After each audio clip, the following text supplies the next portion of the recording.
So as we begin our discussion on Infinity Gauntlet issue number 3, I think you guys are really going to enjoy this comic. And the reason why is because what we'll see taking place over the course of this are battle formations, preparations for war.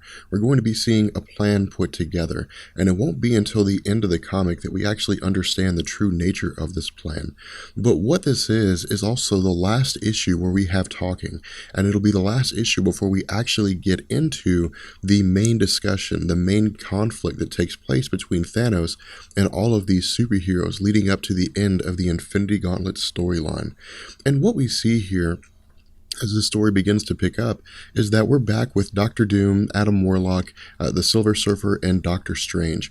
And Doctor Doom is commenting on how he agrees, picking up immediately from the last discussion, that now is the time for action. But Adam Warlock says no. Adam Warlock says there are forces at work here that Doctor Doom just doesn't understand, that he just can't possibly grasp, and that rushing into action like this would almost guarantee certain doom.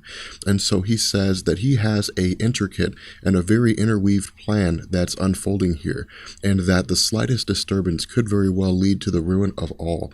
What we also see Doctor Strange commenting is saying that he agrees with Adam Warlock, that they have to trust him, that Doctor Doom, that Silver Surfer, they have to come to this understanding that Adam Warlock knows what he's doing, that tremendous powers are gaining here for this final confrontation. And he more or less repeats the words of Adam Warlock here, saying that that premature action could lead to total destruction. And so Doctor Doom acquiesces. Doctor Doom says that it's driving him nuts waiting to take action, but that for the time being, he's willing to put this off. He's willing to go ahead and hold things. Now from here, we see Adam Warlock saying that it's time to make preparations, that it's time to go about the business of moving towards the next step of his master plan. And so he calls on Doctor Strange. And what we see Doctor Strange doing is teleporting Adam Warlock, Doctor Doom, and the Silver Surfer to the Avengers headquarters. And at the Avengers headquarters, we have She-Hulk, Captain America, and Thor. And they're trying to come to an understanding of what's going on here. They're trying to deal, again, as a follow-up to the last video, of what's happened since the disappearance of various superheroes. But when Adam Warlock and Doctor Doom and Doctor Strange and the Silver Surfer appear, the immediate idea is that Doctor Strange is keeping Strange company, that he is with people whom he would never normally form an alliance with. But what we see is that immediately Adam Warlock and Doctor Strange begin to convince She-Hulk, Thor, and Captain America that the situation is so dire that Doctor Doom is not here to fight against them, that Doctor Doom is here to fight with them. And so when the question is asked what the intention is here for Adam Warlock, why it is that he's here, and why it is that such strange alliances have been formed, Adam Warlock replies by simply saying that they're raising an army. From here we transition to Black Widow, and Black Widow doesn't necessarily give us a huge in-depth discussion here, but because Black Widow is part of the Marvel Cinematic Universe, I felt it would be relevant to include her in this discussion.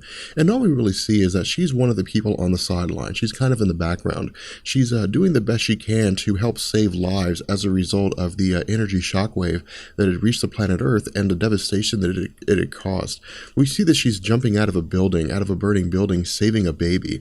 And for the most part, this is kind of what we would expect to see with her character, because she doesn't really have any superpowers. She's just more or less a super spy with all kinds of gadgets at her disposal. But then we switch and we see that there's a woman who is falling out of a building, who's hanging on for dear life. And Black Widow goes with an attempt to try to save her, but the building collapses and crumbles before Black Widow can get there. And so again, this is Jim Starlin. This is Marvel injecting a little bit of realism here and saying that with stories like these, with comics like these, that not everybody makes it out the other side, that not everybody survives. And so what we see is that this woman who was tumbling to her death did in fact die, that she was crushed by the rubble and the debris, and even if not necessarily crushed, she was certainly burned to death. And the way that we see Black Widow dealing with this, I think, is a great testament to the human nature of her character, the difference between her and a lot of other superheroes that you see. in the Marvel community, where she just can't accept the fact that it's enough. She just says that it's not enough, that her best just simply isn't enough here. From here, we switch to Doctor Strange and Adam Warlock, and what we see Doctor Strange doing is calling upon superheroes, calling upon various individuals to gather, to bring their powers with them due to the necessity of them and their powers with regards to the upcoming conflict. And the first two people that we see arriving here are Iron Man and Spider-Man. From here, we switch to the arrival of new characters. We see, of course, Wolverine coming here. We see Drax the Destroyer. And again, Drax the Destroyer serves the purpose of, I guess, trying to, or being able to hunt down and to track Thanos no matter where he is in the cosmos. But due to the fact that Adam Warlock has Silver Surfer on his side, and Silver Surfer has cosmic awareness, it's really not the ability of Drax to locate Thanos that they're interested in. It's the sheer raw power that he possesses that they're interested in. Who we also see showing up here is Fire-Lord. Now again, we haven't done a big discussion on Fire-Lord, but Fire-Lord was one of the heralds of Galactus, and so for the most part, he was one of the individuals who served the same purpose as the Silver Surfer. The next person we see showing up is Nova of the New Warriors, and this is due to the fact that Nova is the only one at this moment who is able to tap into the full might of the Nova Force, and so for him, for Adam Warlock and Silver Surfer and the opposing forces, Nova is really a necessity here. He's someone they absolutely need. The next person here is Namor the Submariner, and of course Namor the Submariner has super strength, although for the most part, in terms of his relation to characters like Drax the Destroyer or even the Incredible Hulk, he's not all that strong. But his his ability to plan tactics, his military experience, and the conquests that he's had over the course of his life will definitely be an asset to this team. The next person we see is Cloak, and again, all Cloak really does here is serve the purpose of being someone that can teleport people over distances. Now, to my knowledge, I don't think Marvel has ever established the fact that Cloak can teleport people over an infinite amount of distance, and so they're not really looking for Cloak here to be someone to teleport everybody all the way to the other side of the galaxy to fight Thanos. They simply have him here because he could be an individual that could teleport groups of people around, or could serve some kind of purpose where possibly he could even swallow Thanos entirely. From here, we see the remaining members of this group coming together. We see Cyclops of X-Factor, because remember at this time the X-Men were a different group. It was giant size X-Men, and X-Factor was composed of the original X-Men team. And the way it appears to us here is that of the either original members of the X-Men or the current members of the X-Men, Wolverine and Cyclops seem to be the only ones who were left alive, or at the very least the only ones who were called upon. We also see the Scarlet Witch arriving here to meet with the Vision. We see the Incredible Hulk being invited, but the Incredible Hulk doesn't actually show up at first. And the reason why the Incredible Hulk doesn't show up, as is explained to us by Tony Stark, is because the Avengers had previously turned their back on the Incredible Hulk due to the fact that, much like we saw with the Illuminati, where he was exiled from the planet Earth, the Incredible Hulk was deemed too dangerous for himself. He was out of control, and so the Avengers hadn't necessarily abandoned him entirely, but they had more or less kind of handed him his hat and shunted him out. But what we see Iron Man and Captain America saying here is that if he's reformed, he can be one of the Avengers again. He can come back. The Incredible Hulk overhears this and says that'll be enough for now. And so he joins the group of superheroes who are coming to fight against the forces of Thanos. And what Adam Warlock tells us here is that this army is now complete. And so the individuals that we see that have arrived here appear to be the only individuals who were either left or have been invited to become part of this. From here we see Captain America speaking directly to the forces that have gathered, and Captain America says that everybody is here to fight the forces of Thanos, to fight against Thanos against his Infinity Gauntlet. And what we see Dr. Doom saying is that before Captain America goes any further, that the question has to be asked here: is Adam Warlock the best person to lead this group? Doctor Strange replies by asking there's no real discussion here. This is pretty much all there is, so there's no two ways about it. But Dr. Doom says that he's the only person that has the ruthlessness, the cunningness, and the guile to lead this group. And of course, for the most part, everybody is against him on this. Captain America says no way. The Scarlet Witch, Spider-Man, Eric Masterson, they all say that this is not the case. And so Captain America replies to Doctor Strange simply saying that deep down inside, Dr. Doom, he knows that Adam Warlock's the only one that can really stop Thanos. That Adam Warlock is the only one that can really lead them to victory. And so Dr. Doom simply acquiesces again and says, okay. At this point, we see that Adam Warlock says that there's going to be yet another gathering, that these are the only individuals that have showed up here, but that he's also coming together with more allies.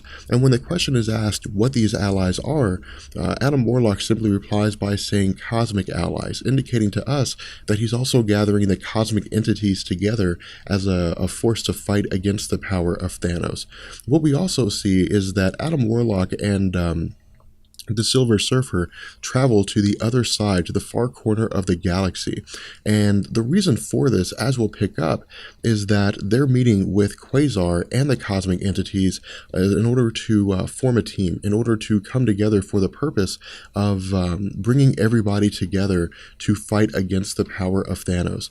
And when they arrive, that's exactly what we're told. What we're told is that that Epoch informs Adam Warlock that all the cosmic entities had simply been waiting for him. They were simply waiting for him to arrive. And when he does, we see that almost all of them are gathered here.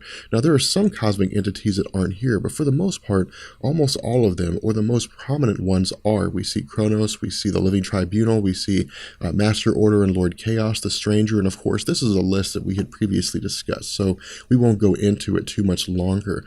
But two of the most notable members here that I would like you to pay attention to are Eternity and the Living Tribunal. And the reason why, as is explained to us, is because more or less what they're calling together here is a trial, with the Living Tribunal overseeing. And the whole reason for this is because, again, the Living Tribunal exists to ensure that cosmic balance is in place, that no one force becomes such a threat to its universe that it could result in the destruction of that universe or other universes should its dangers spill over. And what we see Eternity saying here is that he is the embodiment of all that is, of everything within the universe. And that Thanos attempts to usurp this position from him. The Living Tribunal says that he's considered this matter, but that he cannot interfere. And the reason why is because Thanos only strives to replace Eternity as the embodiment of all reality, and that natural selection is one of the oldest truths, that the strong replace the weak, and that if Eternity isn't strong enough to oppose someone who wants to challenge him and take his place, then Eternity should perish and the new force should take its place. And so the Living Tribunal says that he cannot interfere, that he will not become involved in this matter. And this is a very big issue here. And the reason why is because if the Living Tribunal had ruled on the side of Eternity, then the Living Tribunal simply could have arrived at Thanos' location and blinked him out of existence, despite the power that Thanos had. Or he could have simply just stripped him of the Infinity Gauntlet, because as we discussed with our discussion on the Living Tribunal as a lead up to the Thanos quest and the Infinity Gauntlet event, we had talked about how during the Infinity Crusade, during the Infinity Watch storyline, that Adam Warlock had approached the Living Tribunal, and the Living Tribunal, after seeing the power that Adam Warlock possessed and the anger that he had displayed, had simply just eliminated all the power of the Infinity Gauntlet within that vicinity. From here, we see that that Eternity is more or less leaving, that he's kind of going off on his own. Now, why he's doing this and what he's doing is actually something that we don't know, and we won't see him again for quite some time. But what we see is Adam Warlock saying that it doesn't matter that Eternity is not here. What he says is that all of them are here so that they can fight together, so that all these cosmic entities can gather and oppose the force of Thanos. But then we see the Watcher saying that he cannot be counted among these individuals that will fight against Thanos, that he is a Watcher, and due to his creed, he is unable to interfere, that he can only observe and record. And so we see that the Watcher leaves. From there, we see Galactus challenging Adam Warlock. Adam Warlock says that he's here to lead all of them into an attack against Thanos. But Galactus says, why should they follow one such as him into battle? And so what we see is Adam Warlock saying that he is here for the purpose of that he's here for the purpose of leading them into the conflict, and that's the only thing Galactus needs to concern himself about. Galactus says that he does not heed empty words from mortals, from people that he considers considers to be beneath him. And Adam Warlock simply replies by saying Galactus is a fool. From here we see Galactus attempts to destroy Adam Warlock, that he blasts him with a vast amount of energy. Galactus then begins to talk with his fellow cosmic entities here and simply say that they've gathered that their forces should be enough to defeat Thanos. But then we see that Adam Warlock is actually alive. Adam Warlock is on the helmet of Galactus and asks him since when it was that Galactus allowed his anger and his wrath to more or less override his judgment. That Galactus is known for being one of the most logical beings in the universe, and that surely Galactus can determine, surely he can find here that the power, the entire might of all these cosmic entities put together is still insufficient for defeating Thanos. And so we see that Master Order, Lord Chaos, and various other cosmic entities band together against Galactus and say that they are siding with Adam Warlock. From here, we transition back to Thanos at the Shrine of Death. And what we see Thanos saying is that his enemies are coming for him, that his enemies are going to attempt to destroy him. And he asks Mistress Death if she will stand by his side. But Mistress Death again spurns Thanos, and she seems to turn her back on him. And Thanos simply replies by saying this is exactly as he had expected, that he had deluded himself into believing that she could ever really care for him. And so he says that being a supreme being means that he has no need to suffer in a void of affection, that he does not have to go alone, that he does not have to rule without Mistress Death, that with all power, all things are possible. And so what he does is create a being named Taraxia. And Taraxia is, as he describes it, everything Mistress Death is not, that she's everything that Thanos longs for, that she is the love that he wants from Mistress Death, that she is a representation of what he considers to be beautiful. And he says that there's really no need here. There's no need for Mistress Death anymore, that Thanos has found his one true mate. But what we see is that this isn't true, that Thanos doesn't really believe this, that Thanos is more or less still in love with the idea of Mistress Death and is still angry at the fact that she will not return his affection. From here, we see that Adam Warlock is preparing forces. He's preparing these superheroes for the roles that they're going to have to face. He says that the battle that's coming is going to be fierce and it's going to be awesome, and that it may very well cost the lives of several superheroes, but that's the price that they have to pay. He says that Doctor Strange has conjured mystic conduits that are going to lead them to particular places, to particular locations where they need to be due to the plan that Adam Warlock has created in order for this to succeed, and that if any of them deviate from this plan, that it could very well lead to the ruin of the universe, as well as all of the superheroes who are fighting at this point in time. What we also see is that a spell has been cast that's going to allow these forces to breathe within the depths of space for 60 minutes without any kind of assistance. And this will become very important, because one thing I want you guys to keep in mind when we get into the coming conflict of the Infinity Gauntlet is that everything that's going to take place will take place over 60 minutes. And we will see when that 60 minutes ends. We'll know when that 60 minutes comes to an end. That's one of the things that Marvel will tell us, is that the 60 minutes is over. And so what he also says here is that Doctor Strange is going to be in the background. Doctor Strange is going to be monitoring everything. And he's going to be keeping Adam Warlock aware of what's going on telepathically from the perspective of every single superhero. At this point, we see that Silver Surfer and Adam Warlock leave. They transition or take off to about a light year away from where Thanos is currently at. And the Silver Surfer is a little angry about this. The Silver Surfer is a little irritated about this, that they're simply standing on the sidelines, that they are off to the side while everybody else is engaging in the conflict. And Silver Surfer tells us that he is at full power now. He is completely rejuvenated, and that his strength would be a vast asset to the coming battle, to the various superheroes. And Adam Warlock says that he is right, but that his strength will most be needed when the time is right. And so what he tells the Silver Surfer is that he simply just needs to wait. But Silver Surfer, much like a lot of very proud superheroes, doesn't want to, but he swallows his pride here and simply says okay. And what Adam Warlock tells us is that Silver Surfer doesn't truly understand, he doesn't truly comprehend the situation, that Thanos he controls all facets of time, reality, space, power, the soul, and the mind, and that this isn't some kind of grandiose statement, that this is absolute truth, that he's totally invincible, that he is completely omnipotent, that this rhetoric, this statement isn't just simply rhetoric, that this is basically the definition of Thanos, that he controls all reality, he controls all there is. He says that the power of the allies, of these superheroes, is less than nothing to Thanos, that they are defeated before the battle even begins, but that the true purpose of their attack is to simply be a diversion, that they are sacrificial lambs. From here, we're going to bring this comic or bring this video to an end, and in the next video, we'll pick up with the oncoming conflict. We'll pick up with the true conflict as we get into all of these superheroes fighting against the forces of Thanos. With that being said, I will catch you guys later. Peace.